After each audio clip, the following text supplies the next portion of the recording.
ได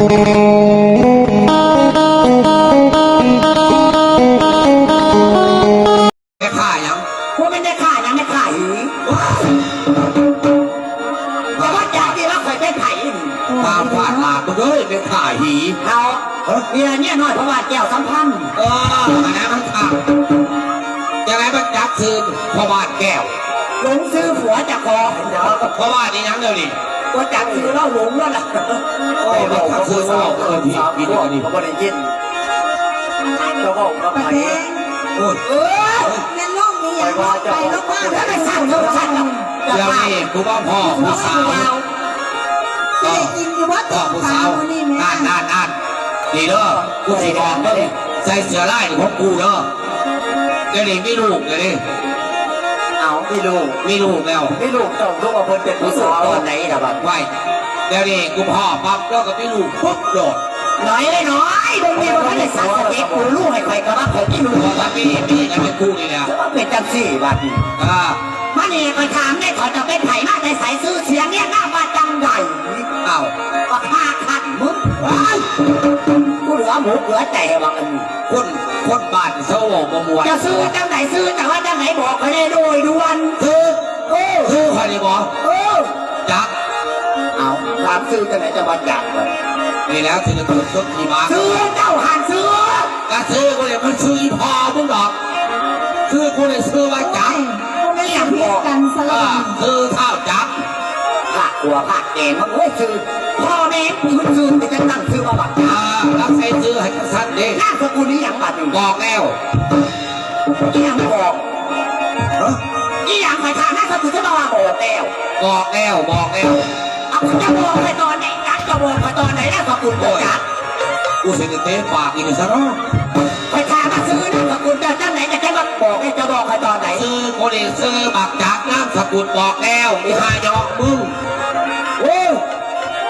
นี่มันโคตรไม่ถือตังก็อยากขี่จะขี่ในพยาบาลตอนแก้วสัมพันธ์สัตว์แล้วมาพี่ซื้อพ่อซื้อแม่เขาอยู่ที่จะตั้งให้เนี่ยแล้วใส่น้ำซัดให้กูโลดเกิดขึ้นมาใส่คอยโลดแต่จักปีเดียวคอยนี่บอเจ้านี่ไป17ไปเจ้า17ไป80พาหัวน้อยคนละว่าคนจะได้สักสเต็ปกูลูกก็เล็กหน่อยแต่แค่ได้สักก็พุทธเข่าอันนี้มันก็เข่ากันบอกก็ใจได้น้องสาวกันอย่างนี้เวทใหญ่บาดนี้โอ้เบาแล้วมันจะเป็นน้องสาวแล้วจะเป็นเบากับเบาแต่ก่อนจะเป็นผัวเองโอ้ยมาบาดแต่สั่นตามึงเลยเนี่ยนี่ลาเว้ากันวันทำหน้าก็ใส่กับไปก็ได้มากไปมากครับกำนอกไส้คนนี้คือใส่นอกจะโลขึ้นเจ้าบ่เจ้าเห็นนี่จะสิบมากมาเด้ออาจจะไม่เบิ่งตัวน่ะน้องอย่าให้ด่าข้าวเดียวด่าข้าวอยู่แค่สิเนี่ยใส่ผ้าก็เตี้ยวเสียเลยมีผ้าก็ว่าเป็นแต่พี่มีผ้ากลัวมากพี่บักนาบุสิบอกเจ้านี่เจ้านี่กูพ่อกูสาวผู้สาวเอ้ยแฟนพักแนวบอกผู้สาวดีบอกพักกูเป็นคนที่ผัวเราไปมาทันนี่นี่โอ้ยนี่สมาพี่น้องเอ้ยว่าคือสีบัวสมเป็นตะกินได้บ้านเจ้ายักษ์สีดวงไหลเอาหัวเนี่ยกระเด้าไปแดงบ้านนี้เราเคยซื้อว่าเผาหีเคยทิมมันโคตรดีจัดเป็นยังเทศสันคอยออกเหรอออกไปก่อนถึงคุยกับเสือสีบัวก่อนมึงระบาดบ้านเด้อจะสิไปเห็นที่หลักกูเด้อที่หลักกูไหนอันค้นคือไม่มาเด้อพี่น้องว่าสางเศร้าไปโดนตีตัวแดนเดี๋ยววันนี้เอาแล้วเถื่อมันขึ้นเนี่ยมันโมล่มไปนี่ขึ้นกาวไอ้เลยเป็นอย่างนี้โอ้ยจะเป็นประเทศเสร็จเขาเห็นทั้งกดอีเนาอีกทีเอาแต่กูนี่ทั้งกดแต่ก็เลยทั้งปากอีกวันนึงกูไม่ใส่ก็เลยทั้งปากขึ้นหน่อยลูกโอ้ยกูไหนละมาปูเงิน2,000กูเอาลาเลยไปหลอกไปถามมันเบิ่งจะได้สารมันหนูมันนั่งอะไรกูอยากได้เลยนะกูอยากได้ยังมาเนี่ยจะได้ปากคอใหญ่ปากตัวบอกไงโอ้พี่เอากระตุ้นแห่สมองก็เลยถือมันน้อยให้ตัวบอกไงกรู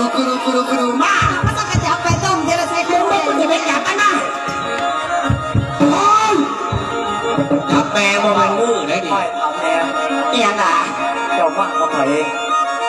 กันคนใส่ดอก คนใส่ คนใส่ได้นะ คนใส่จอดผมงามแท้ โอ้ย ที่อย่างของเบาไปมันดู คือผมงามแท้ หน่อยขาดขันก็มันดอกที่นั่นคนบ่ได้ดอกกูซาเบาดีแล้วมันแบบมาดอกอีห้านี่ เอาโอ้ อันนี้ ตายอย่างนี้ เจ้าว่าสนกับเขาสนกับ ยก ไผ่ ผม พี่ งามด้วยกันละละ โอ้ยว้ายว้าวหักมาเลยดิ เปิดแห้งกับบันนี้ อีเทียนลามือไปขี่เสนาให้ไหลเลยเด้อ ไปขี่เซน่าเนี่ยจัง 15 ปีในสำนีมีหมอยบอก จะว่ามาผู้ใดประเต้ง เอามันในการควบสุขหรือหลาย แล้วก็ตอกกลางบนถ้ามีพระองค์กาอาพุนเพลงไม่ไปงามงามเดินสามเดินมันเอาลงไปเดินสามเดินมันเอาลงไปสองแขนกอดกันไปหันไปใหญ่ที่ยานหยด มึงถามมึงเนี่ยถ้ามึงแตกก็เดี๋ยวมึงหินป่า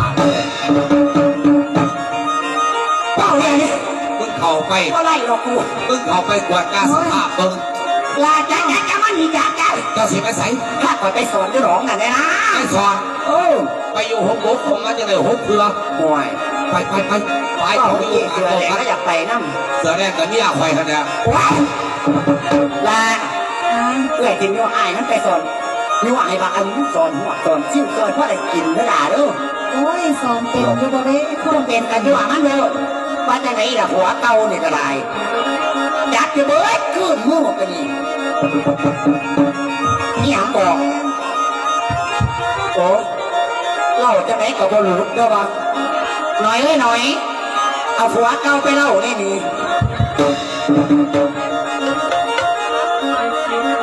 โอ้ยไม่ได้กินอยู่บ่ได้หมูปลาซิวนี่ไปจ้อยมาสั่นให้ยัวอายมีไปบ้านแหน่พ่อได้ประคองมันตรงแล้วสั่นมันเป็นอยู่บ่ได้สงสัยส้มสุบเป็นก่อน นี่ผู้สาวผู้จะปลูกงามเหลือเกินแต่ว่าสายนาทีนี่จะสิไปบอกจ่าพระที่กับเขาจะในดอกบอกเคยล้มแสล้มสาวแล้วเขาจ้าเถื่อจะในกระยาก็ดีมันเกินตาแก่แล้วเนาะจะในกระสีร่มล่องเบิ่งนี่ละซอยในเด้อมันบอกสาวบ่เป็นก็บอกของเราแน่กระลา ผมเคยเห็นจากเทือนี่ ลมตาโดนหนาวเจ้าเอาลูกผู้สาวสักเด้อจับไหนได้เด้อพอดมหน้าร้อนหนาวก็สั่นสมัครคือไข่แห้งไปเด็กน้องสบายดีผู้สาว มันสบายดีไอ้ไปจังไงคือผมเคยเห็นนายยันตาจากเทือ ก็บอกเคยเห็นแบบเราเนี่ยคนบอกเคยเห็นกันจักเทือเนี่ย แม่สุดที่ มาตั้งแต่เจ้านำสิไปใส่หาสัมวัติอยู่กลางป่าสร้างพยานเสือสร้างสิไรกินกีฬา เขาอยู่กลางค่ายยังนี่มันหงหน้านี่กันมองเขาตัวเขาสิมาบานเอกินต้มปลาคอไง บอกอยู่นี่ตรงไงตรงหน้านี่เป็นของเจ้าหัวสะตอ แม่น มาก็ไผ่ล่ะ มาก็เบื่อยไปมันยา มา นี่ ก็เมื่อย แม่น หัวบ่ได้มานั่งรอ บ่มีผัวตัวผัวบ่มี หัวบ่ทันนี่ แอนอายนั่นไปทางไหนคือบ่ให้นายตาเกิดเพื่อคือสุมันเป็นคนสายหนีดอกนอกวานั่นแหละ นี่อายก็บ่เป็นคนแถวนี่ดอกเดินป่าเดินดงมาจังสี่ล่ะหาแยกไข่มดดำมดแดงจังสันดอกก็ตั้งแต่มาหัวเจ้ากูจะโมมากเนาะก็ตั้งมีสูงมีแฟนก็ตั้งมีผัวมาสันดอก บ่ทางนี้ ที่ดีบ่ล่ะ มันก็หนีละเนาะไปสิเราดีกัน นี่ญาติบ่เบาน้ำแฟนเพิ่นสันดอก สิบ่น้องเพิ่นผู้ใดบ่มีผู้ใดดอกอ้าย ผู้สาว หา ท่านบ่ทันมีผัวอีหลีให้เว้าน้ำเป็น2-3คำในดอก เข้าได้หลายก็ได้ดอกอันรับไปแล้วมันทั้งนี้คือกันตัว แฟนสะพดจะถามแล้วละบ่ แม่นหัวบ่มีหัวยังถูกสงสัย ขอบใจเด้อ ผู้เฮ็ดตายเฮ็ดตายจับมือไว้แค่มึงเล่าก็เป็นตาหักอยู่ได้ละเนาะเป็นตาแพงอยู่ ผู้สาว อ่ะ ท่านบ่ทันมีสู่มีแค่ดีๆบ่ขึ้นจักหน่อยเนี่ยบ่ล่ะ เอาเพื่อนที่ยาย ขึ้นจากได้ผู้มาหาสอนพวกสอนป่าซอยนี่ล่ะ กับเพื่อนตัวในร้านจะบ่มีผู้ใดดอกอายสายนี่เพราะว่าผู้รู้ของไอ้ของหน้าก็มีแต่อายผู้เดียวในร้าน กระจักสันอายอยากสมัครมาขอสอนพวกสอนป่าซอยสิได้ไป แม่เดี๋ยวนี้สอนเป็นสมอง เป็นหยังภาษาสอนที่สอนจังสิที่ยากที่สังภาษาสอน เอ้าสิมาสอนในอย่างแนวนี้วันนี้เนาะน้องอยู่พุ่นน้องบอกไง เฮ้ยก็สมบทว่าต้องลองเบิ่งสนอก ปวดดีเนาะก็ไปก็เมื่อไหวอยู่ไหนนี่กีตานี่เก็บอะไร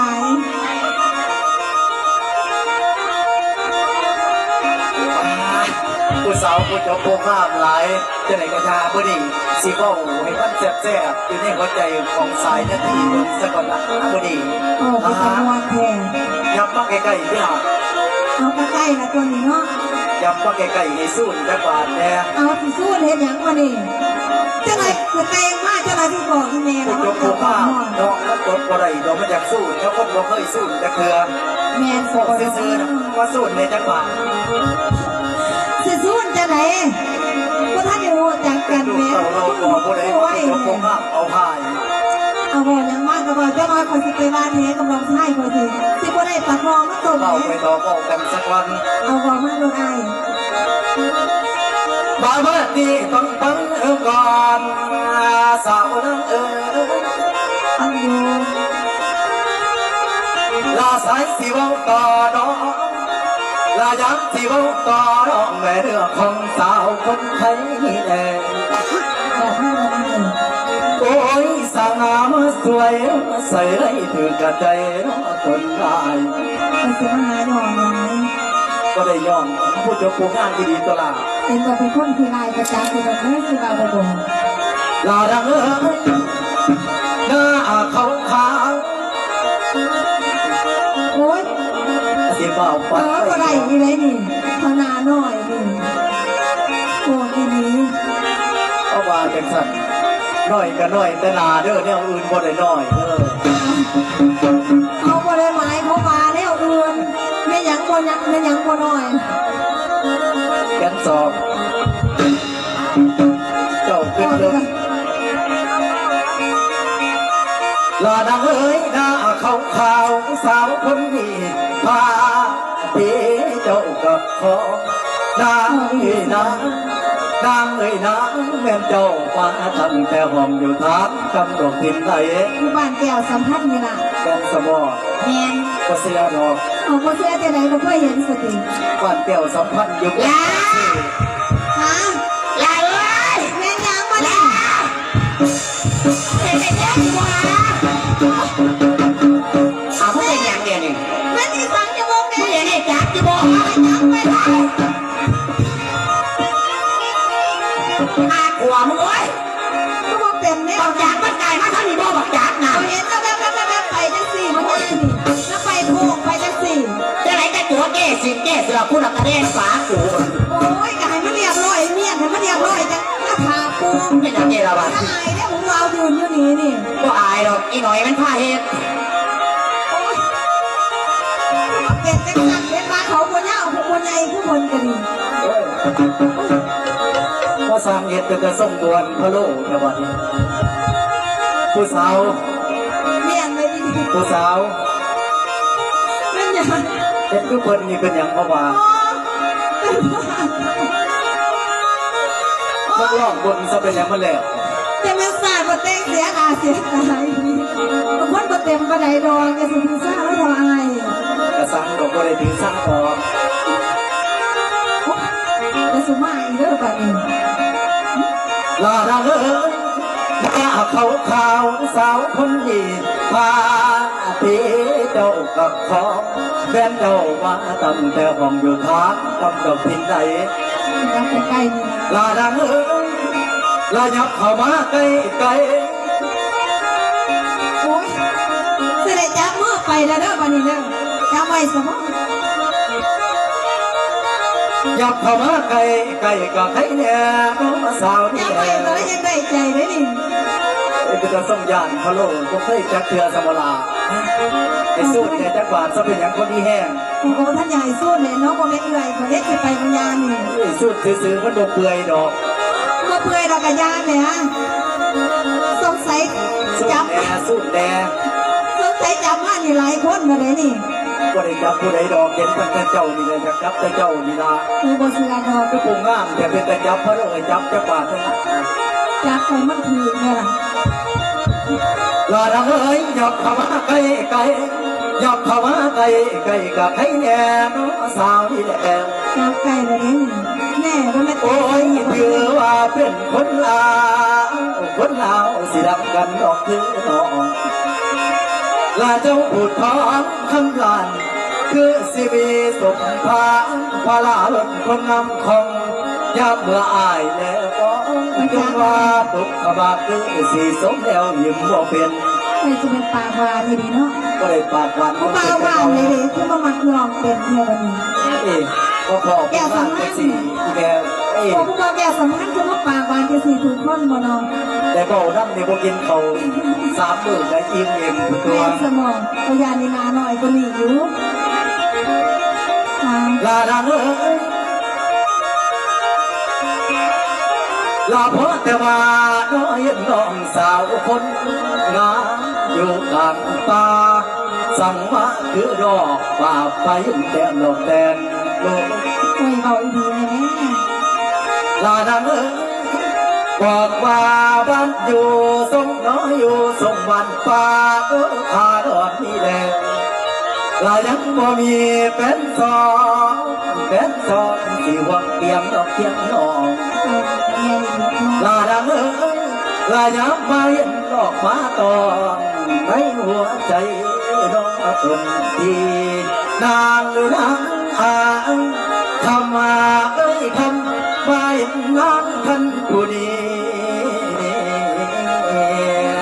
สั่งงานโต เบาอีดีเลย แม่นาบัวไผ่ทันใจอายอยู่บ่เป็นเด้ละคำโอ้ยโอ้ยโอ้ยโอ้ยนาโอ้โอ้โอ้โอ้โอ้โอ้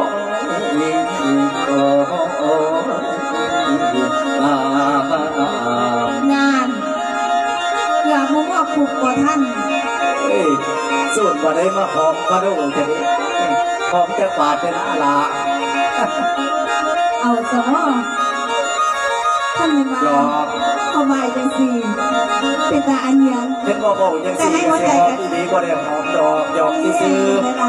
กระยอกเจ้าดินรอบใจกระบุนว่าสิเย็นจังลำก่อนหรือสิหอนจังไฟสะดอก เอาบอกมาในบอกยอกสิที หยอกแกอยู่ดีนั่นนั่นละ ที่ก็บอกดีสะดอก ก็ท่านมีสูตรมีแง่กระสันทอซื้อเสียงเรียงนั่นก็จะได้ลาบอกไอ้ได้ไปก่อนซื้อไอ้ฟังคุณที่ละ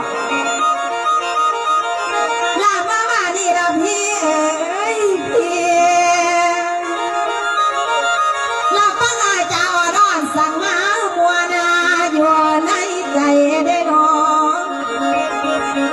ลายมาไข่ควงหากต่อพนังในวันนี้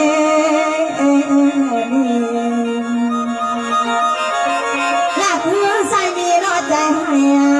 สาวอีนางโอ้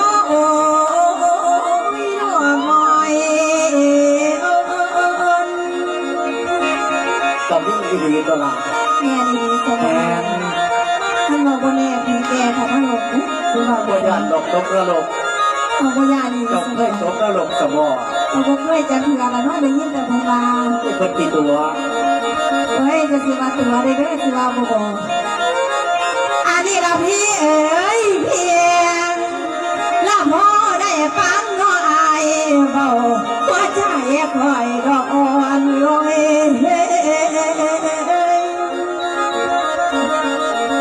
ลาอยู่ซื้อน้องจังถามข่าวสาวนางมา ตัวงาม ว่ายังสิว่าจะไทยรอพี่ชายบ่มีสา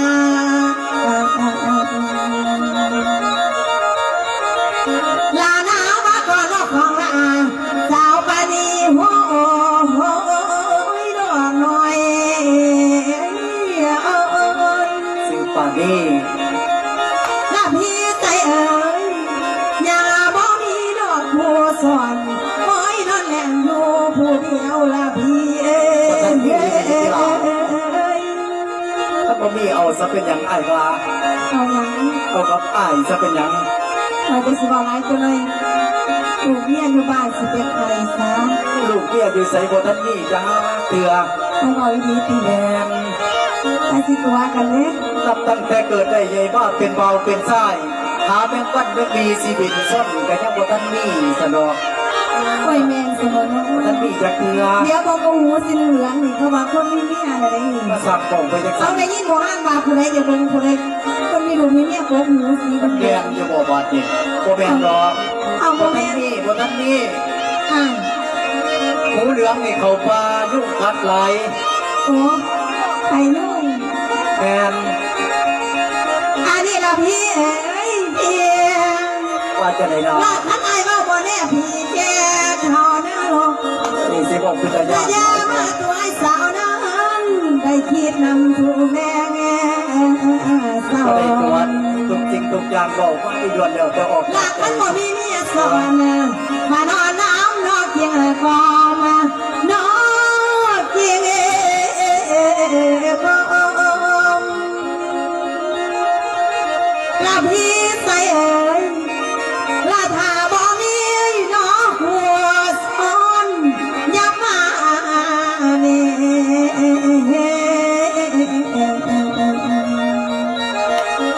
ท่านบ่มีครูท่านบ่มีครูที่ไม่มียังไม่มีกี่นะ ก็อีดีติลา เขาก็บอกให้ดีกันเนาะยังไม่ เออก็สั่งสิได้ใกล้ผู้สาวขับไปในวัดนี่ โอ้ยกูไม่ไหวยับมาซื้อ ไก่แน่สูตรแน่ก็เป็นอีสังดอก เออเสียงไหวก็ได้เอา เสียงไปบนนี่ก็ยั เอา ง หูเอาหูมาซื้อยังหาหุ่นที่ขอเอิญแฟนสลอด เอิ้นแฟน แม่น ก็อีดีติลาป่านนี่ พอดีแล้วเนาะทนายบ่มีสูงมีเส้นทนายบ่มีดูมีเมียเลยนะสาวปานนี้คนนี้ขอปากของมันไปกับอายได้บ่ล่ะ มันแมนอยู่บอกว่าบาดนี่สายหน้าที่คิดว่าสิบุมีผู้ใดมาขี่ใส่กระตาให้พ่ายจะหลอก เอ้า โอ้ยนี่บริตัวอายไปลา ก็บ่ได้ตัวอะไรน้องอายซื้อเสียงนี่นำไปไหน สื่อเสียงเรียงน้ำของอายก็สื่อว่าสายหน้าที่ ไอ้สายหน้าที่ แม่น ไอ้บ่ต้องมีเนี่ยบ่มีต้นมีสูงนี้แต่ว่าอย่าสิมาตัวไอ้น้องปันนี้คนนี้ฮักแล้วไอ้ก็ทิ้งกับปลากับปล่อยไปนั่นแหละเด้อสิว่าบ่บ่ นี่บาดนี่ ไอ้เว้ามานี่ไอ้เว้ามากันมาใจบ่ บาดนี่ ฮะ เดี๋ยวนี้ท่านบัวใดลาดน้องบัวบังเสียเอาไผท่านบัวใดนวลนั่งบัวเอาไผทั้งสิ้นอายบัวใดตัวลิ้นให้เสียสินค้าสัมตัว เป็น ปรา สาร ถ ม นาตั้งแต่เจ้า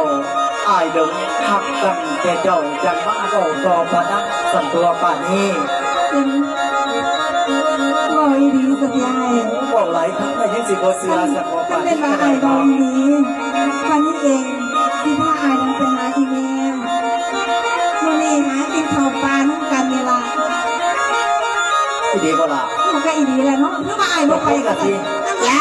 ต ดิ กลงแล้วไป ยาเอ้ย ถ้าตกลงให้หอมจักกว่าแต่เป็นหยังสั่น หอมจะได้บ่ทันอีเมลบ่ได้บอกอีเมลอยู่ บ่แม่นหอมจังสั่น หอมจะไหนกัน ขอพักหอมสะด โอ้ อก ยคิดว่าอยากหอม เรียกว่ามาให้หน้าหัวสวนนกคือสีที่พักที่ยาสะดอกตัดก็ได้ บ่เป็นหยังหรอกหอมน้องถึงมาหมดหลายๆนึง หอมกับหอมที่ดารา เอ้าเขาบ่ได้หอมแล้วนาน กูกำลังมาติดตัวมึงมาพี่กูเก็บไปมันหอมกูจะนอนเมย์ไว้เมย์ลาอีเมย์เดี๋ยวโอ้ยจะมันยากแต่ละมีเมย์เดี๋ยวนี่ เอาอย่างนั้นเราเรียนอย่างอีเมล และยางซาโคตรเนื้อเจ้ากระไร โคตรเหนื่อยยางกูกะสอนเอาจีเขากับสอนพุ่งที่พุ่นหลายๆเวลาเฮ็ดแก้วกินก็บักลาที่พุ่นแง่น้ามันอย่างลูก เอาไปนะพี่เอาเป็นแม่ของปานนี่ตัวอาย เป็นไข่ลูกผู้เป็นไก่โขนคุณลุงลาผู้เป็นตะแพงค่ะ สบายดีแม่ เมื่อสบายดีลูกลาเขาเพิ่งเป็นใส่ก็คิดไปใส่ลูก ใส่ในที่บอกว่าหักมาสาวปานนี้วันนี้ก็รักไว้สุดไปหาอีเมลนี่นะ เขามีพ่อมีแม่บ่ลูก ใส่แบบนี้พ่อแม่ ลมหายใจเสียตั้งแต่สายนาทีไม่น้อยบนตัวเอง พ่อแม่บ่มีแม่บ่สายมาที่แม่เมืองเจ้าก็เป็นตะเทศเลยลาเป็นตกเป็นงานเป็นใจอีเปิลท่านสั่นไปอยู่นะแม่น้องไปเป็นลูกคุณท่านแม่ราคาเพื่อหน้าเมื่อในแม่ยังสิพาเอากระดูกสาวแม่ไปอยู่นะแม่น้องลูกน้อง แม่ นะ มันสิดีบ่แม่ โอ้ยบ่ดีจริงเป็นยังแต่เป็นลูกไม่ลูกพ่อแม่แห้งหลายตัวหลากหลาย สายนาทีนี่เป็นรถบ้านปลาขาดอนทุกอยากปากของเป็นพุทธศักดิ์ที่พระได้จรไปยังสันลาสิไปอยู่กับแม่สายนาทีเก็บความมันต้องสิบ่เป็นการดีเสี เป็ ย นยังหลัก แม่ แม่แห้งเกี่ยวขึ้นกันแล้วเลยแม่ลูกเต่าแม่แห้งหลายหัวซ้ายนะที่ไปเป็นลูกเคยแม่ที่ว่าไปเป็นลูกคนแม่ฮะ ไปถือผ้าเดี๋ยวนี้เดี๋ยวนี้ หวยซื้อเมื่อไรอีลาวกับเลย ถือบางคำนี่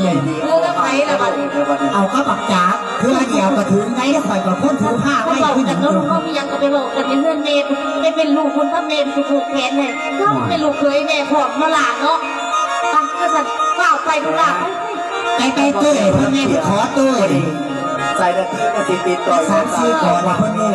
เมย์เฮงเจ็บเลยเจ็บ ขอบใจทั้งแม่หลาย เป็นในลูกหลานมีอย่างก็ไปเป็นลูกคุณท่านเมย์แล้วเข้าไปเมื่อหน้าเมื่อให้เมย์กับพี่แกงเมย์ที่ไม่ต้องตัวคอฐานแล้วลูกเลิกปะ ๆนี่สมัใจดีในวันนี้ขาดจะได้แม่ เออ แม่เฒ่าบัดแก้วสัมพันธ์ใจดีจังสี่อยู่ เขาไว้เขา ถ้าใจดีจังสี่ผู้อื่นสิบ่เมื่อสนอง เบิ่งยี่หน่อยในเรื่องมันเสียได้บางเงินแต่ก็มันเสียไปใส่ เอาลงหน้าด้านดาวเลยเนี่ยเจ้า จะมาใส่อีหยังบ่อยู่แก่เพิ่น เจ้าอาทักให้เด้อ ลง วัน ห นี้ น้า เด้อ ร้อนหนาวสันน้อง อาพิเศษให้เจ๊น้อยมันมวนๆคาแล้วเสียจักก็เสียไปใส่ เอาปากให้เด้อไอ้เด้อลงหน้าด้านดาวสัตว์ เอา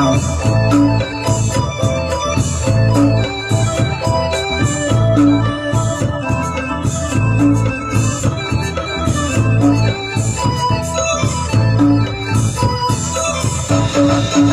อ้ยนานาโอ้ยนานาน้องสาวคณะคณะบังเด้อเจ้าผู้เลิกที่เลิกไปเลี้ยงน้องสาวเก่าแต่น้องก็เคยมานอนกับแต่ก่อนทันทีของคุณนะเดี๋ยวเป็นบ้าดาดาที่เรากันสาวอยู่นะเอ้ยฝ่าเบิ้ลจะส่งจึงไม่อยากมานอนฟังอย่างที่เราวันดาวอยู่สู้กับคุณฝ่าพอหานทำแล้วว่าเป็นใจคนมาดูแม่ดูคนบอกให้ยิงไปแต่ว่ามีดอกมะนาวหัวใจแต่ว่ามีดอกมะนาวหัวใจมะนาวไปได้ดาวไปขบวนอะไรคุณมาเป็นผู้สอนจะรักยังวันขอบคุณยังบางสองปางขอบคุณเวลาเดียมเราเหมือนนักบุญที่อุ่นไม่เบาเอาที่สุดจะสู้สมดุลที่ตายเลี้ยงอยู่สูงกว่าบนตุ่มที่เบาเล่นพระเจ้าดาวเล่งไม่เงียบได้แค่น้ำน้ำเล่าไม่ดุเดือดเดือดยาได้ปีนั้นขอหันมาก็ใบจะเอาใจก็แล้วมาเดี๋ยวสู่บ่มีสู่บ่ดีมีแต่ก็ขอบ่มีสามเพียงถ่ายไว้อยู่ไม่ได้ละไม่ต้องจะตัวไม่รู้จะได้ใจบางนี้อักเกเรโดตัวเจ้าเราบุญผู้สูงจะได้กับเมื่อจอยคนเดียวเขาเมื่อจอยคนเดียวลมพัดเดียวมาเยี่ยวให้ไม่จริงได้ร้อนจริงต่อไปอยู่ให้หน้าไปรอมองคนสุขบ่ได้สมลมสั่งอาสุขลมพัดเดินพัดดิ่งสู่หัวตาให้ได้ไม่พลาดให้ได้สิ่ง มันพอดใจซะหน่อยเสีย ดีจะไปดีคุณจอตัวสาวหัวใจเฮาบ่รอตัวสาวหัวใจเฮาบ่รอลูกสาวลูกสาวบ่ได้ใจดองคอยคอยน้องสิไม่ลืมใจสาเล็กสาน้อยไอ้ใจเดียวอกลมวาดหน้าดอนดาวอกลมวาดหน้าดอนดาวตะวันตะดาวต้องนอนเสาตะวันตะวันดีบ่มีแฟนคนเดียวแบบนี้กูมันจะบ่เดียวจะบ่ลมพัดจอดให้นอนเกี่ยวเดียวได้ได้ร่างกายสะได้แก่ดำไปกุมกุมมาตุกอาตุกตาดามาตุกอาตุกตาดาลมเรือเจ้าไปสาวตุกตาตุกตามันก็ง่ายๆน่ารักและใจก็หนาวมาตุกมาตุกยาวเดี๋ยวรถจะว่ามาดาวช่วยก็จะเดี๋ยวนี้ฟังเดี๋ยวรถฟังเขาไปมาดาวใจดาวส้มถูกคนเดียวดีกินแต่จอยไปนอนคอยดาวร่วงนี้ไปคงไม่ซ้ำทำไม่ดีกว่าวันไหนได้เด้วัดจะจอยจะบอกอ้อยเกลือที่ใจตัวเก่าโอ้โหเราสายซ้ำรถก็เอาไว้ซ้ำซ้ำ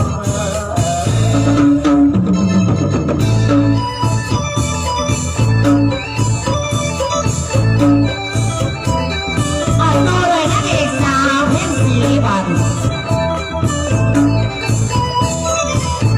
เจ้า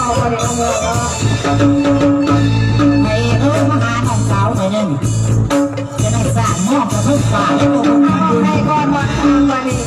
สอนพี่น้อง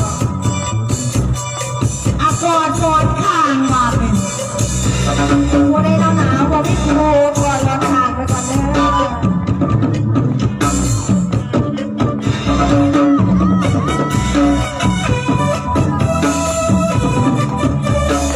อาผู้ใดหนาวขอเสียงแน่ ขอร้อนทางดีกว่าตกใจเลยที่นอนต่อได้ทุกคืนการเห็นตาให้มาให้ที่ไหนก็เดินก่อนอย่าลืมยังมีความสุขยังพอจะพอแค่ขอแค่ไปที่ตอนก่อนจะนับอยากเอาไปใจใจเอ้ยใจอยากได้ที่จะบอกอยากได้ที่จะบอก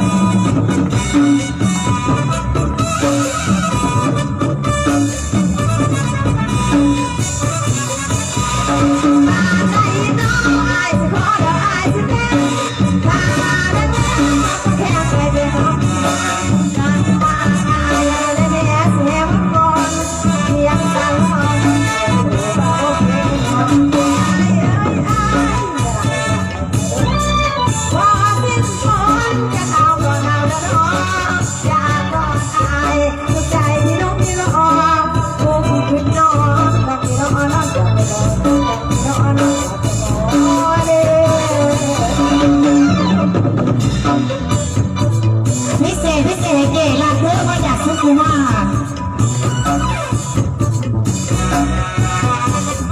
แม่สาวของมาจากสุขุมาน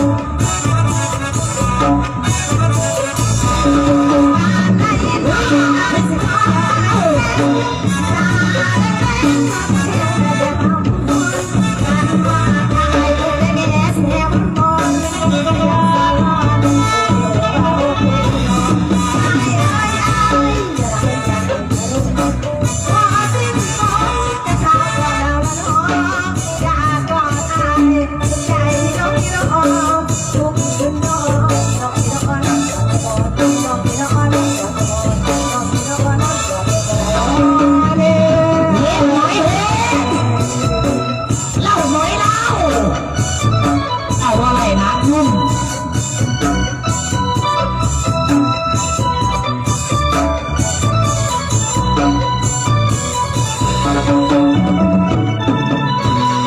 ต่อไปหลาไป